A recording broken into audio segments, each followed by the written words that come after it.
We have committed, we will make sure this is only going to be the capital of state of Andhra Pradesh. We will take it forward.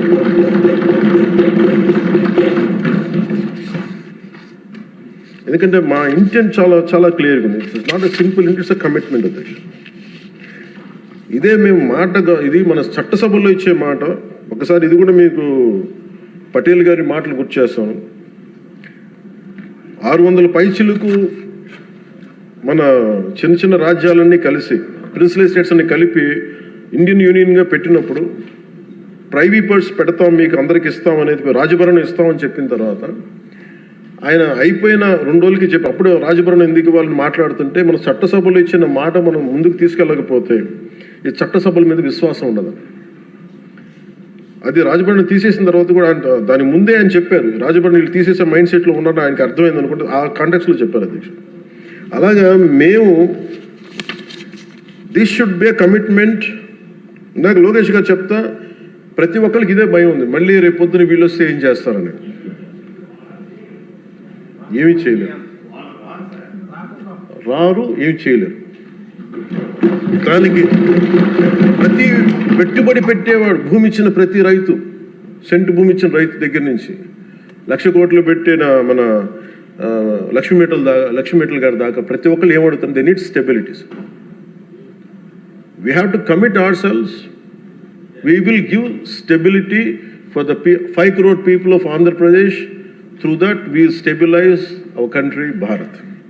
ఇది కనుక మనం నిలబడకపోతే మనందరికీ భిన్నమైన అంశాల్లో కొంత తేడాలు ఉండొచ్చేమో, అభిప్రాయ భేదాలు ఉండొచ్చేమో, పాలసీ ఎలా కాకుండా ఎలా చేయొచ్చేమో అభిప్రాయ భేదాలు వస్తాయేమో, రావచ్చేమో నాకు తెలియదు. ఇప్పుడు దాకా రాలే, సంతోషం.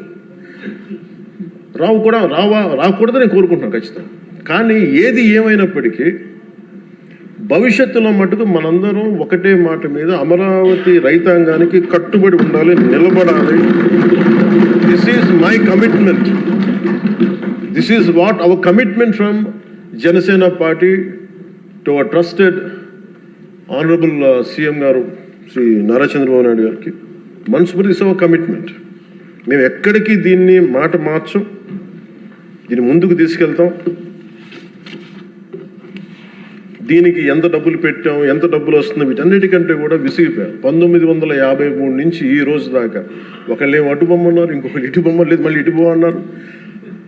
ఎవరి త్యాగాల మీద అందరికీ భాషా ప్రయుక్త రాష్ట్రాలు వచ్చినాయో, భాషా ప్రయుక్తతో నాందికి పలికిన ఆంధ్రప్రదేశ్కి ఈరోజు ఇంకా మనం కొట్టుమిట్లాడుతూ ఉన్నాం. ఇంకా సెంట్రల్ దగ్గరికి వెళ్ళి దేహాన్ని అడగాల్సి వస్తుంది, మాకు ఇవి ఇవ్వండి, మాకు ఆఫీసులు ఇవ్వండి, లేదా ఇందాక మీరు చెప్పిన ఆ షెడ్యూల్స్ రావాల్సిన ఆఫీసులు కానీ ఇంకా రావాల్సిన ఏమి రాలేదు. ఇంకా అడగాలంటే మన గొంతు చాలా బలంగా ఉంది.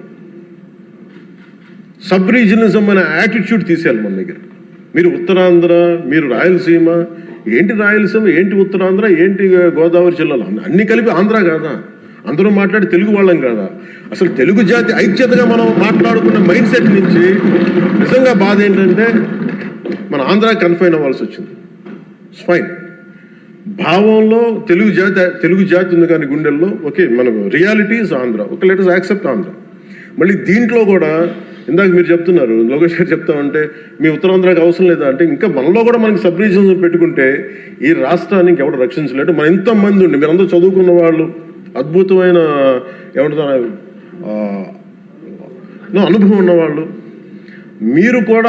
మీరు కూర్చోబెట్టి దీన్ని బలంగా ప్రజల దగ్గర తీసుకెళ్ళిపోయి ఇదంతా మంది ఒకటే నేల, ఒకటే రాష్ట్రం, ఒకటే భాష, ఒకటే జాతిని మనం బలంగా బల్లగుద్ది చెప్పకపోతే గెలుపు ఎక్కడ ఉంటుందంటే మన బలహీనత వాళ్ళ గెలుపు. అది గుర్తుపెట్టు, మన బలహీనత, మన అనైక్యత.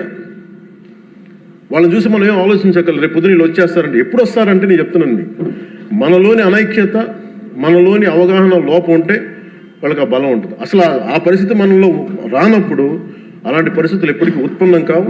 స్టెబిలిటీ ఫర్ దిస్, ఒక జనరేషన్ స్టెబిలిటీ ఇవ్వాలి మన Andhra Pradesh. I'm committing for that. ఒక generation stability 25 to 32 years stability ఆంధ్రప్రదేశ్కి ఇవ్వాల్సిన అవసరం ఉంది. ఇది ఈ రోజున ఇక్కడ ఉన్న వాళ్ళు ఎవరు కూడా అధ్యక్ష, ఎవరికి డబ్బులు అవసరం లేదు, ఎవరి పనులు వాళ్ళకు ఉన్నాయి, ఎవరి జీవితాలు వాళ్ళకు ఉన్నాయి, ఎవరు వ్యాపారాలు వాళ్ళకు ఉన్నాయి. నా ఫిల్మ్ యాక్టింగ్ కెరీర్ ఉంది, నాకు ఇవన్నీ నాకు దీంట్లో నాకు లబ్ధి పొందేది నాకేం అవసరం లేదు. కానీ నా భవిష్యత్తు ఒకసారి స్టెబిలైజ్ అయిన తర్వాత మేము తెలంగాణ నుంచి తిరిగి ఇది మీకు సంబంధం లేదని అనుకున్నప్పుడు ఈ బాధ ఇంకెవరికి రాకూడదని అనుకున్నాం అధ్యక్ష. స్టెబిలిటీ పోగొట్టుకు డీస్టెబిలైజ్ అవ్వకూడదని ఒక వేదంతో ఈ రోజున అన్నీ వదులుకొని తిట్లు తిని, ఇంట్లో ఆడబిడ్డలను తిట్టించుకొని, ఇంట్లో నా భార్యని తిట్టి, బూతులు తిట్టి, ఇంతమంది అందరి మీద కేసులు, మన పార్టీ వ్యక్తుల మీద కేసులు పెట్టి, అటెంప్ట్ మర్డర్ కేసులు పెట్టించుకొని ఇవన్నీ చేయాల్సిన అవసరం లేదు. కానీ ఎందుకు చేస్తున్నాం అంటే we want to make sure criminalization into politics can not be tolerated, will never be tolerated.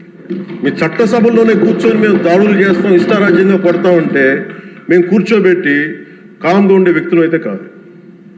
మనందరం ఇవ్వాల్సింది కూడా చాలా బలంగా, we are here to give solid stability for Andhra Pradesh. తద్వారా పెట్టుబడులు చాలా బలంగా వస్తాయి.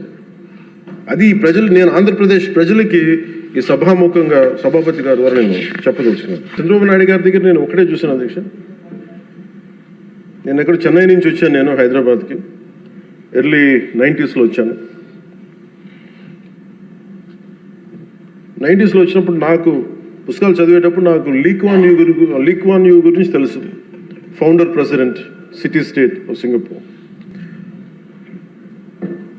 మేము చూస్తుండగా హైదరాబాద్ రూపురేఖలు మారిపోవడం నేను ప్రత్యక్షంగా చూశాను.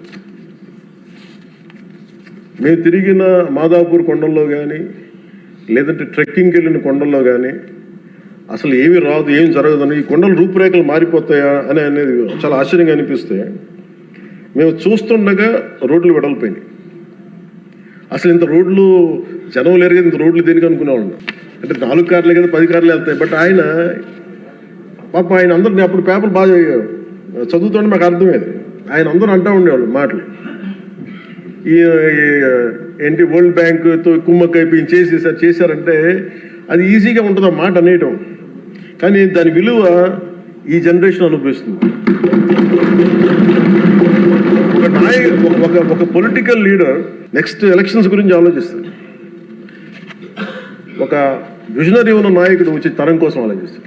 బట్ ఖచ్చితంగా అది ఆ దార్శనికత ఉన్న చంద్రబాబు గారు చేసింది. మొన్నగా ప్రతిసారి హైదరాబాద్ టువర్డ్స్ ఎయిర్పోర్ట్ వస్తూ ఉంటే, ఎప్పుడు మాకు ఆ ఫ్లైఓవర్ మధ్య వెళ్తూ ఉంటే నిజంగా ఇందాక చెప్తున్నప్పుడు సికింద్రాబాద్ వచ్చింది, హైదరాబాద్ వచ్చింది. Cantonment is more of Secunderabad, Hyderabad is Nizam.